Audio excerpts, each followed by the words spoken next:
Hi everyone, it's Ran here. Welcome to my room. Hope you guys are well. In this video, and contrary to some recent patterns, I'm going to make a video that's not based on a suggestion from a viewer. It's really a video that I had in mind that I wanted to make. It's a bit light-hearted. It's not going to be necessarily the most profound metaphysical video I've ever made, but it's the weekend, so that's allowed, I guess. Let's chill at the weekend. And so this video is going to be about 20 or 21, I'm not quite sure anymore, we'll see very shortly. 21 or 20 things that I'm told either all the time or often by people. And the assumption being this could be an INFJ thing, and let's see if some of you guys relate to it, and in turn you could also share in the comments things that you are told often, that you remember being told because you're told it often, so it ends up being a memory. So I have a list, and I started with my favorite one because it is complimentary. Which is, you are smart. Sometimes people don't say I'm smart, they say I'm cerebral, meaning really that like almost everything I talk about or everything that I engage in discourse, I seem to turn into some kind of a cerebral affair. I need to analyze it. I need to sort of talk about it in a way that is kind of analytical, even when it concerns feelings which I otherwise feel very powerfully and very viscerally. It's always this kind of filter where I end up talking about it as if I'm talking about a mathematical concept or something. So you are cerebral. Second, you are in your dreams / somewhere else / not present. So it's true that often I will be somewhere and apparently it's kind of visible on my face that even though I'm not saying anything because I sort of don't want to break the vibe or kill the atmosphere, it's sometimes more visible than not when I'm bored, or not necessarily when I'm bored, but like when I'm just like in outer space thinking about something completely different that has nothing to do with the conversation that's going on, and it is often linked to whether or not the conversation is one that I find interesting. 3, you are not practically intelligent. So that's something that I think is undeniable. It took me a long time to get my driving license. I really suck at repairing anything or assembling anything. I once was, I had to sort of assemble stuff in my office, in the office of work I used to work at. And I was doing that with a guy who's in the STP. So I could really see the difference. I could tell you that I was happy to let him have the lead. 4, you overthink things, obsess over things. So it's true that just as much as there are things that I they come through like in one ear and they come out the other very quickly. The things that interest me, the things that I feel strongly about, tend to obsess me, and I tend to think them down to like the tiniest little details, and often I let them go only once like I have satisfactorily analyzed every little detail of it. You have a kind heart, number 5. Yeah, it's true. I'm often told that I have a kind expression, a kind face, and a kind heart, despite some flaws, as you will soon see, because I didn't include only compliments there. Number 6, I believe, you need time to make decisions. This is something that my dad tells me a lot, that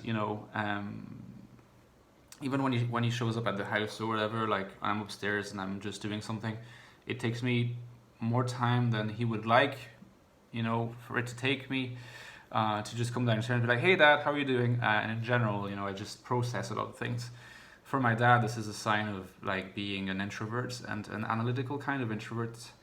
Number 7, you're observant. So I'm often told that by my friends that I can sort of see things about people, especially about their psychological traits, that perhaps people don't see or don't see in as acute a manner. And I think also that I'm good at expressing this sense of being observant. Like I don't just observe, but I can explain usually what I observe. Oh my god, I already forgot how many this is supposed to be. 1, 2, 3, 4, 5, 6, 7. Okay, number 8, you're odd, or you're eccentric. That's something that comes up a lot.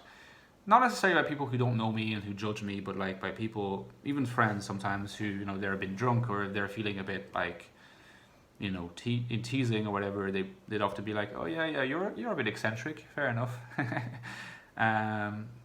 Number 9, you are self-absorbed. Yeah, it's true. I think a lot of people tend to have the impression that, like, just in the same way that I'm there but I'm not there a lot of the time, even though I care about people and I'm kind, I think I still spend the vast majority of my time in my own mind and dealing with things that have to do with me. I have to be honest. Number 10, you're easily bored. So this is something that might be taken to apply more to an ENFP, but it's true that I'm often told that I seem easily bored. I think not necessarily in the sense that like I do something and I get quickly bored by doing it, whereas initially I was excited.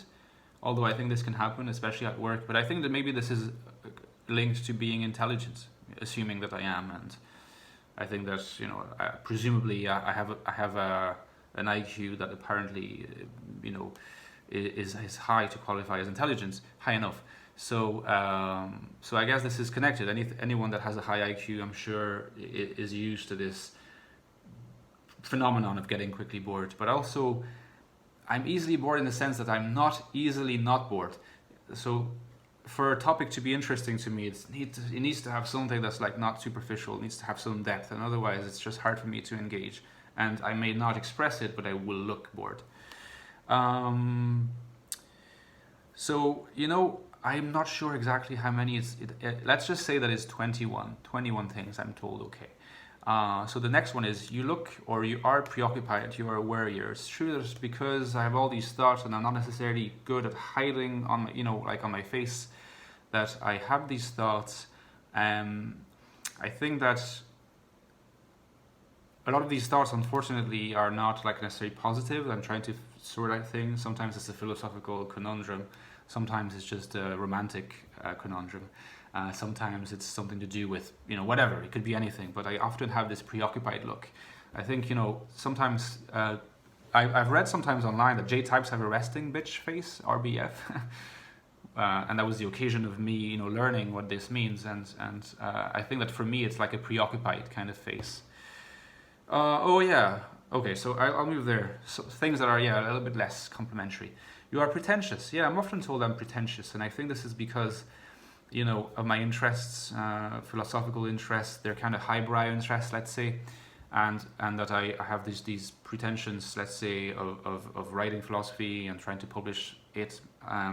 This gives the impression of assuming that what I write deserves to be read, or that I think it has potential to be important, at least to an extent. And so I think that kind of gives me this vibe.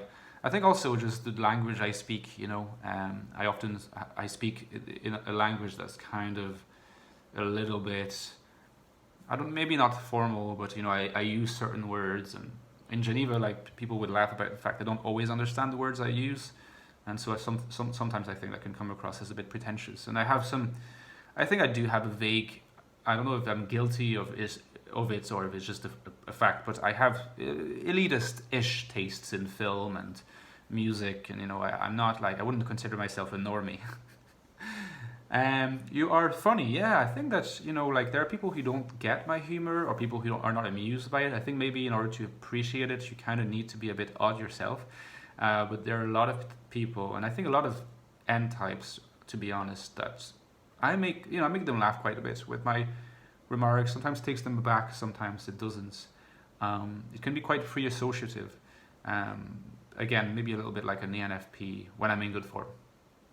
You're selfish. Oh yeah, that's one thing that I'm told. I think so. Yeah, in the sense that, like, I guess I'm not the one. If you take me as a person, am I the one among all the people I know that spends the most time helping people materially or in all the different ways? No, but I think it has partly to do with the fact that I'm not as social as a lot of people are, and that in a way, like, it's a part of helping or being with others, being social, is also a context in which you can help them. And I'm a little bit less accessible in general, physically, geographically, in all these ways. And so maybe from this perspective, I could be considered as someone who spends lots of time by himself and is a bit more self-oriented, self-absorbed, and so selfish. I think I'm more self-absorbed than selfish, to be honest. And this being self-absorbed is something that I listed there. I don't know if I mentioned it, but I also listed it in my list. So self-absorbed, in my own world, in my own thoughts, most of the time, can come across a bit selfish. You're loyal. Yeah, it's funny because it's not something that I necessarily feel, actually, to be honest, that as a friend I'm a loyal friend, but because again, like, I spend a lot of time by myself, and I'm quite self-absorbed, and I have all these traits, and I don't necessarily feel like I'm as present in others' lives as I could be, or it just is the way it is. But apparently many people tend to tell me that I'm a loyal friend, and so because these people, the people who usually tell me that, are friends I've had for a long time, and they explain that it's part of why they consider my friendship so important is my loyalty. So I have to take their word. I have to take them to their word. I guess I am a loyal friend. Good, Ren. Excellent, Ren. You have style. Oh my God, this is amazing. Sometimes people tell me that I have style, as in like I have a style that's my own. And I think what they mean by this is that I have a way to be in speaking, in behaving, and even in dressing, that is kind of my own style. So yeah, guys, keep this in mind. If you ever to meet me in real life, you'll notice that I'm like the stylishest, most stylishest INFJ you've ever met. But that's only because I'm French. I'm joking. You are flirty. Yeah, I made numerous videos about INFJs and dating, INFJs and seduction, INFJs and flirting. And I've explained that I think that INFJs have the potential to be flirts, and I think I often give people the impression that I'm flirting with them. I think this is part maybe of the way when I'm interested in them, when I'm legitimately interested in them, and I am often interested in people, and this is something they tell me to. I could have added it to the list. I tend to look at them a certain way, and I tend to, I smile, I have this kind of expression, I guess. It can be kind. Sometimes people take it as flirty when they don't understand why I make it, even though I don't know them that well. So I can give the vibe of being flirty, and I think this is true. It's been told many times. I have 3 more. One is interesting and says, you have a female sensitivity, or you're feminine in your temperament. This is something that people who are a bit older sometimes tell me, and I think this could be a South of France phenomenon where, if you're a man, you don't really express your emotions, or you don't have that many emotions to start with. And because I have a lot of them and I express them, I guess sometimes people tell me that. But I think this could be a phenomenon of, people from a predominantly macho society telling me this. But it's kind of funny, And, I guess I do take after my mother's sensitivity. Although my dad is also sensitive, but I think he's more an emotional guy than a sensitive guy, if you know what I mean.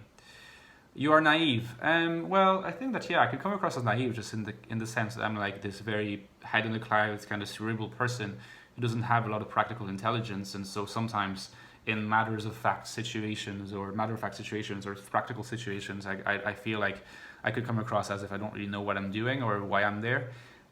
So maybe that can come across as naive, and I guess because I'm a romantic in relationships, maybe a part of me has that naivety of believing in romantic love and in like something like really, the soulmate thing, so that's something that I believe in. So I guess that makes me a bit naive, but I'll take it, I'll take it. I don't want to relinquish anything like this. And finally, something that's honestly has been mentioned before, but it's synonymous with some other parts in the list, is that I am disconnected from reality and disconnected from the real world. Essentially, that I belong to a different world. This is the world. This is the state of affairs. Sometimes I'm not really aware of what's going on, and I learn about it months later, and it can make some people laugh. But something tells me that this is not just me. That many of you guys will relate. But let me know if you relate to any of what I talked about there. And enjoy the rest of your weekend. I may see you tomorrow in another video, or I may give it until Monday. Ciao!